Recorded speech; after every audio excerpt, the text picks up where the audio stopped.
किसान और बादल। हरिपुर गांव में हर व्यक्ति किसान था। उस गांव को किसानों का गांव कहा जाता था क्योंकि लोगों को खेती के अलावा कुछ और नहीं आता था। गांव वाले ज्योतिषी को बहुत मानते थे। एक बार उनके गांव में जाने माने ज्योतिषी का आगमन हुआ। सभी गांव वाले उस ज्योतिषी के पास पहुंचे और गांव का भविष्य जानना चाहा। ज्योतिषी ने भविष्यवाणी करते हुए कहा कि अगले 10 साल तक इस गांव में बारिश नहीं होगी। पानी की एक एक बूंद के लिए गांव वाले तरस जाएंगे। हरिपुर गांव में अकाल पड़ेगा। ज्योतिषी ने सभी गांव वालों से कहा कि यदि तुम सब अपने और परिवार की जान बचाना चाहते हो तो इस गांव को खाली कर किसी दूसरे गांव में बसने के लिए चले जाओ। उनकी बातें सुनने के बाद सभी गांव वाले बेचैन हो उठे। उन्होंने घर जाकर सामान बांधना शुरू किया और सबने फैसला लिया कि वे अगली सुबह ही गांव खाली कर देंगे। उस गांव में एक परिवार ऐसा था जो किसी ज्योतिषी और भविष्यवाणी पर कभी यकीन नहीं करता था। उस परिवार का मुखिया, जिसका नाम हरिया था, उसने अपनी बीवी और बच्चों से कहा कि वे गांव छोड़कर नहीं जाएंगे और ये सब बेकार की बातें हैं। इतने साल तक सूखा पड़ ही नहीं सकता। जब गांव वालों को पता चला कि हरिया उनके साथ नहीं चल रहा है, तब गांव के कुछ बुजुर्ग और बड़े व्यक्ति उसके पास पहुंचे और उसे गांव वालों के साथ चलने के लिए कहा।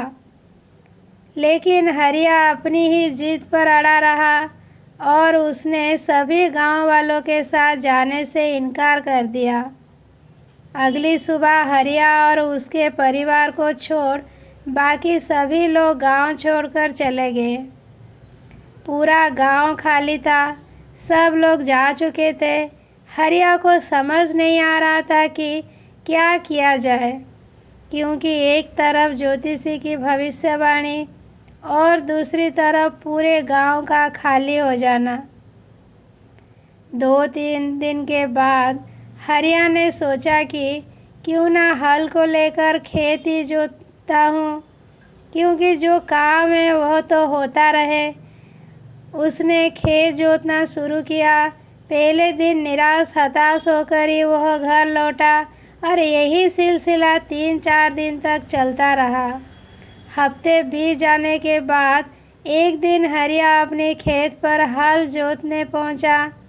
वह हल जोत ही रहा था कि एक छोटा सा बादल का टुकड़ा उसकी खेत के ऊपर आकर देखने लगा कि पूरा गांव खाली होने के बाद यही एक किसान अपना खेत जोत रहा है, जबकि सारे लोग 10 साल तक बारिश नहीं, यह बात सोचकर गांव से चले गए हैं और चारों तरफ सूखा पड़ा हुआ है। उसने किसान से पूछा, अरे ओ किसान, क्या तुम बेवकूफ़ हो? सारे गांव वाले चले गए लेकिन तुम अकेले ही खेत जोत रही हो। यह सुनकर किसान ने बादल से कहा, क्या आपको पता है कि मैं खेत क्यों जोत रहा हूँ? इसके पीछे एक बड़ी वजह है। उसी वजह के कारण मैं काम कर रहा हूँ। वजह यह है कि मैं खेत इसीलिए जोत रहा हूँ कि मैं खेत जोतना ना भूल जाऊँ, हल चलाना ना भूल जाऊँ। आपका तो पता नहीं कि आप कब बरसेंगे, लेकिन अगर मैं हल चलाना भूल गया तो मैं अपनी ज़िंदगी में करूँगा भी क्या? बादल ने सोचा कि ज्योतिषी ने तो भविष्यवाणी कर दी है कि 10 साल तक हम बरसेंगे नहीं। अगर हम बरसेंगे नहीं तो कहीं हम बरसना ना भूल जाएं।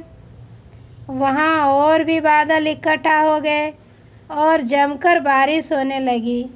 ये छोटी सी कहानी हमें अपनी लाइफ में एक बड़ी सीख देती है कि किस्मत या भाग्य हमेशा उसी का साथ देती है जो मेहनत करता है। जो मेहनत करने से पीछे नहीं हटता। आपको अपनी कहानी खुद ही लिखनी होती है, क्योंकि आप खुद ही अपनी लाइफ के हीरो हैं।